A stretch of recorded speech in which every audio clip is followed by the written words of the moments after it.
Good morning, Jeff. And how about that offensive line? And more importantly, how about the defense for the Colts? Man, how excited am I right there? What a win, man. I tell you, that was I'm not sure there's much more gratifying than that style of win when you come in against a very physical football team that's on a hot streak. You know, a couple of weeks ago they shut the Saints down and everybody's talking them up, and next thing you know, the Colts just physically dominated them. And honestly, on both sides of the line of scrimmage, the offensive line did a really good job against a front four and really a front seven that has been spectacular in the last few weeks.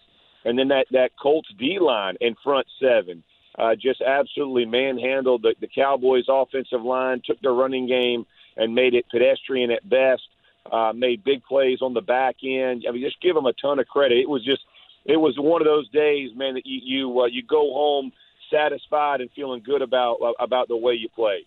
Jeff, was yesterday's win all about December football? You know, establishing the run and just being stout on the defensive side of the ball.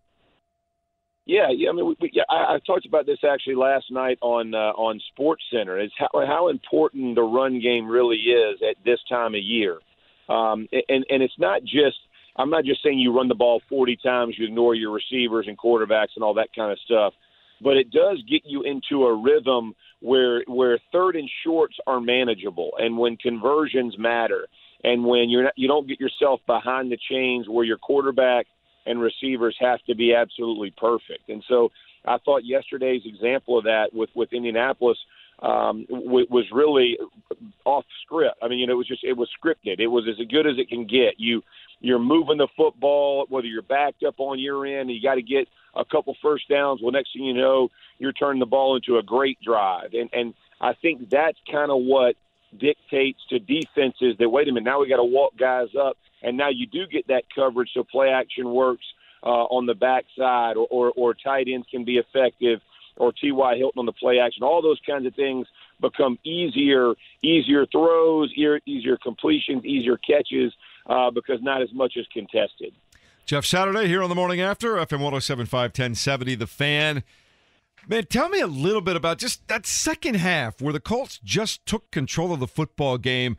As a guy who played in the NFL for a long time and a guy who analyzes it for a living now, what did you see from the Colts in that final 30 minutes of play? What was happening on both sides of the ball?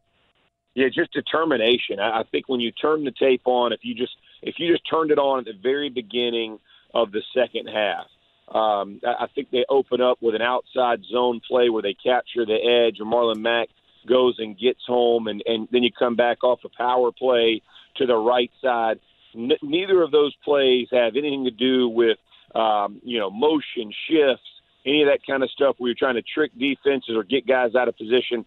That's just lining up and going and hitting them in the mouth. And I thought that showed, in my opinion, it showed the determination that this is who we're going to be today. We're going to come at you. We're going to give you our best and see if you can line up and stop it. And I thought that type of attitude, that type of tempo setting from offensive linemen and defensive linemen, it really just dictated the rest of the game was, hey, this is what we're going to do. And we're not afraid of what you can do to us. We feel like if we play our best ball and you play your best ball, we're the better football team. That's what those type of play calls mean when you see it coming right out of the second half.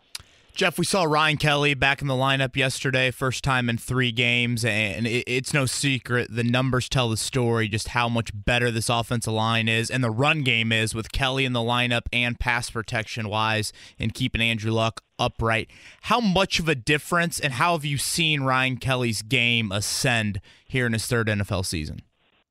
Well, I thought yesterday I saw it early. Jalen, they tried to bring Jalen Smith, the linebacker for the Dallas Cowboys, and they're trying to bring him up in the A gap and trying to bring him to the B gap. I thought Kelly did a really nice job of picking up the blitzes early, kind of stoning that, and not only picking it up, but not giving any ground. So it wasn't like he was getting pushed back into Andrew's Luck's legs or any of those kind of things, because that can happen sometimes when a guy's coming from a second level. And then in the run game, I thought he was really effective at finishing. You know, like I said, they start out the second half with that outside zone. Well, that puts your front, that puts your center and front side guard trying to reach the nose and get to the second level, he captured that. He bends well, much better this year even in the past 2 years, in my opinion. And what I mean by that is his leverage point is really good. He's underneath guys, moving guys backwards or moving guys sideways as opposed to just stalemates. And that has been an improvement that I have seen this year as opposed to the prior 2 years. And I tell you, man, he before the injury, he was really rolling. And again, to come back off the injury yesterday, it's like he didn't miss a beat.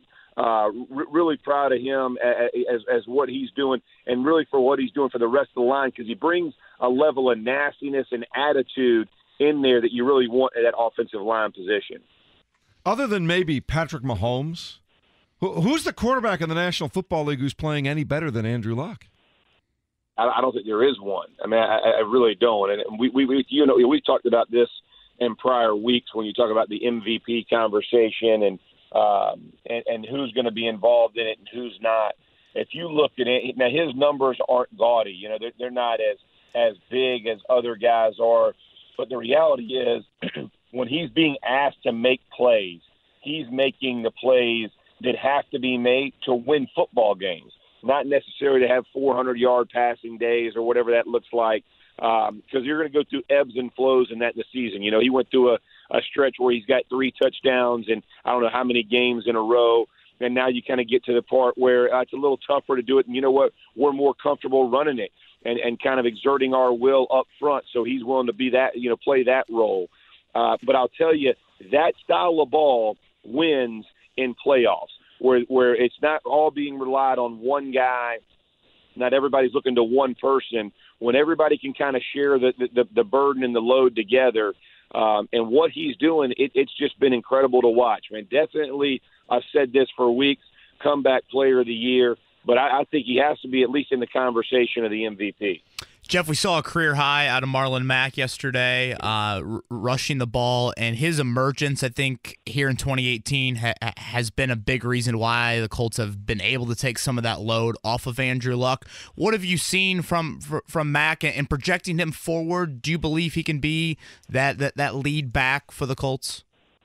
Yeah, I mean, I think he's showing what he can do. I thought yesterday, in particular, his patience was probably the best that I've seen from him. You know, he did a really nice job of allowing blocks to develop at the line of scrimmage and even at the second level. And then when he was in the power runs, I remember one run in particular where Costanzo is pulling from that left tackle spot and he's leading up on a power. And Matt did a really nice job of planting his foot and getting inside of the kick-out block. And that goes unnoticed by a lot of people, but the reality of that is it's showing you it's not only about patience, but when he sees the hole, he's going to put his foot in the ground. He's going to go get the most yardage he can get. And I think it may be a 10 or 12-yard game, but it was really a special run because he allowed it to develop. But when it did, he didn't wait. He didn't hesitate, puts his foot in the ground, runs behind his pads, and goes and makes some people pay on the back end. So I thought yesterday he did a really nice job. All of that is again, those are the same type relationships. He and the offensive line and the way they're going to block it is to a quarterback and receiver, their timing, when they're coming out of their breaks. So all of that I'm hoping will continue to improve as the season goes on. But he had a heck of a day yesterday. So let me ask you this, Jeff. How are the Colts being perceived now nationally? I hear a little more chatter week to week, but do people think they're kind of a nice story, a nice comeback story for Andrew Luck, or are people starting to take this team seriously? No, I think they're being taken seriously. I think they understand this is a team that you wouldn't want to face in the playoffs. You know, we talked about it last week kind of in depth, but it's one of those teams that's getting hot at the right time, right? You start out 1-5, it looks ugly. Then you're on this run right now where you've only had one loss since, and what does that look like for teams? Well, we all understand that there's 4 different seasons in the NFL, right? And when you hit that last quarter of the season, the next thing you know, when teams start to roll, it wakes everybody up because you don't want to hit the hot team, in January. And so it's one of those where I think everybody has taken notice. The Ravens, both of those teams to me will cause you issue when you look at them how do we game prep for them? What can they do for us? So I definitely think they're getting some national attention because of what they could potentially do if they make it into the tournament. Jeff, coming into 2018, when I looked at this defense here in Indy, I figured it was probably at least a year or two away from getting enough personnel to be able to complement the offense on a week-in, week-out basis, and they've certainly exceeded my expectations here in 2018. What have you liked about the defensive effort here this season? Yeah, I couldn't agree with you more. And I think for me, it's very similar to the Cowboys probably 2 or 3 years ago when, the offensive line, some guys started to leave off that offensive line, and all of a sudden everybody was like, oh, they're going to get exposed because their defense can't keep up.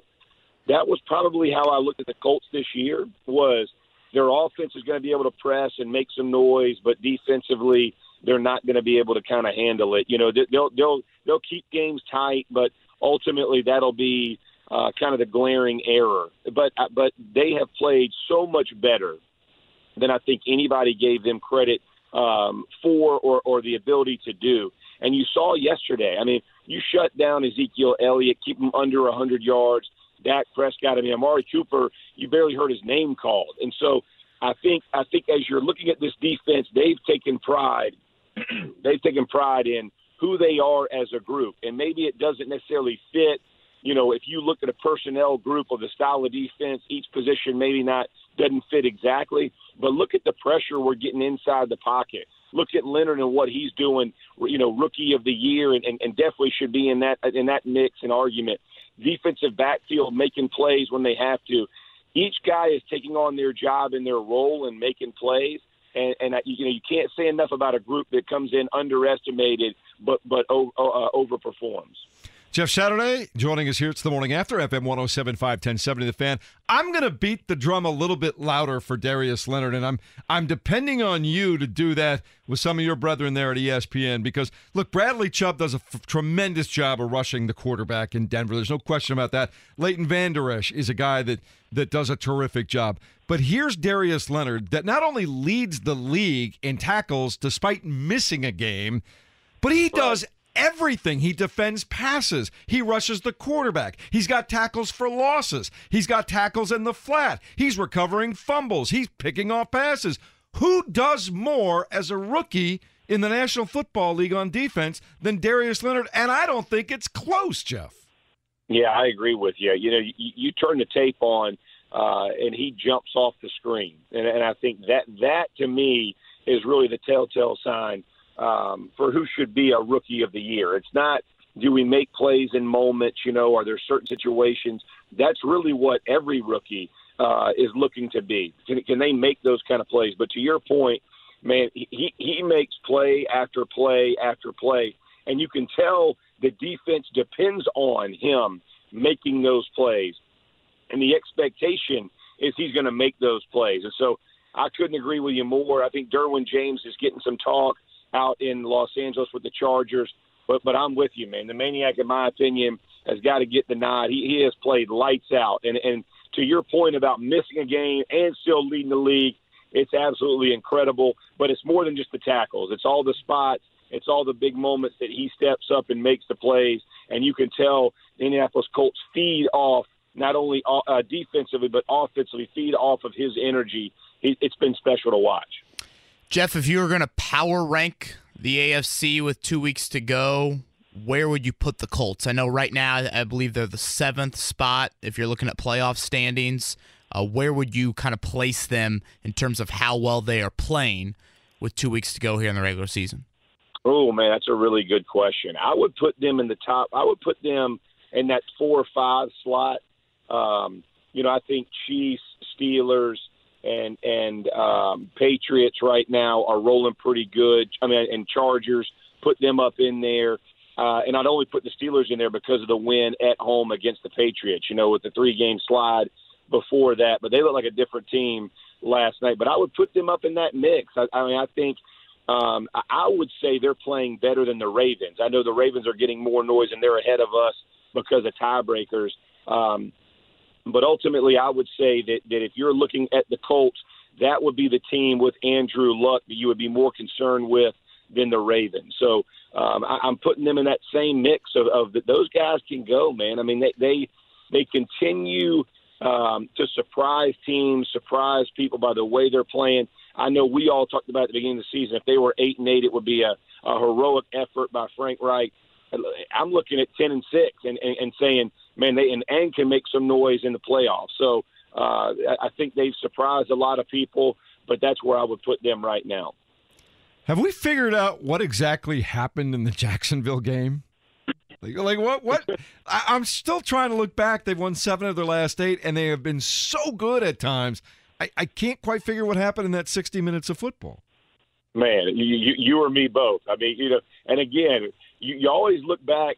There'll be games every year that you look back and you just don't know why that performance was as bad as it was, or, what did we do? And you'll try to go back and kind of rationalize it with, oh, man, on the 4th down, we struggled on that, or we really didn't do this, but there are just some days, man, some games where nothing hits, and it's one of those opportunities that you miss for whatever reason. Here's the great part: is it's a regular season game, and at the end of the day, you make it into the tournament, it won't matter if you can make a little bit of noise there. So I think it's one of those that you shake your head at. But look, we had those when I'm playing. I mean, you'd go along, and all of a sudden you'd lose to the Houston Texans on a late field goal, and they celebrate it like it's their Super Bowl, and you're looking at it like, man, I don't know how this just happened. But there are just certain days where you don't have it as a group, and that was just one of the days for the Colts.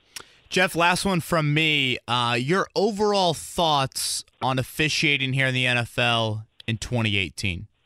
Yeah, they struggled. It has been it's been disappointing, and here's why it's been disappointing is I think on some of the bigger stages it's been poor.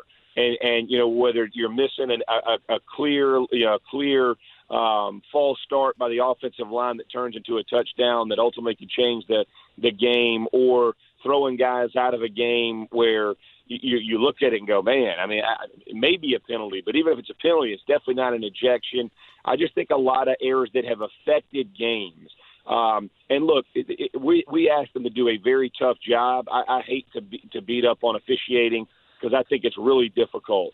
And for the large majority, they have done a good job. In my career, I thought they did a good job overall. This year as a whole, they have inserted themselves into big moments of games, and it has cost teams, and that's disappointing. I mean, at some point, and look, even in the Colts game yesterday, there were some holding calls. It's kind of inside, away from the play, and you look at it and you go, really? I mean, like, not really going to affect the play much. Usually a referee will walk up to you and say, hey, 63, watch your hands. You'll get it back inside, work it back inside. I'm going to hit you next time, or whatever. But I feel like there's very little communication going on between referee and player, and more is being decided by throwing the yellow flag. And look, fans don't want to watch it. I don't want to watch it that way. I want players to decide games, not officiating. It just hit me. I'm curious. You got to answer this before you go. In your head, when you have that internal monologue, do you refer to yourself as 63?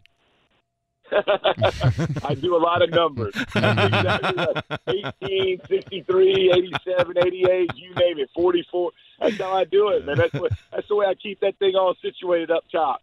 Hey, you're ahead of me, man. We'll talk to you next week. All right, buddy? Appreciate you. Have a great one.